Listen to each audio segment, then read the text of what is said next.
អោកូនម្ដាយបើកូនមានលុយកុំអាងអំណាចបើកូនកោងកាចគ្មានអ្នកចូលចិត្តបើកូនសាងល្អមានអ្នកអាណិត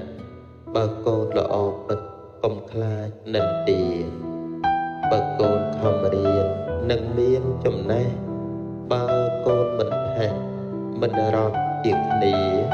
បើកូនធ្វើអ្វីកូនត្រូវពុះទីបើកូនជានីកុំឆ្លុះនាំតោះណាកូនណាបើកូននៅក្រខំប្រឹងឲ្យខ្លាំង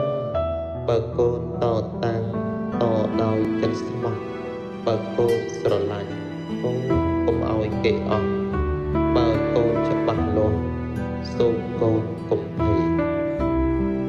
បើកូនសាងកម្មបុណ្យមិនជួយឡើយបើកូនធំហើយត្រូវចេះលើកលែងបើកូនប្រើគេប្រើកុំសង្ស័យបើកូនសំចៃកូនច្បាស់ជាមានបាន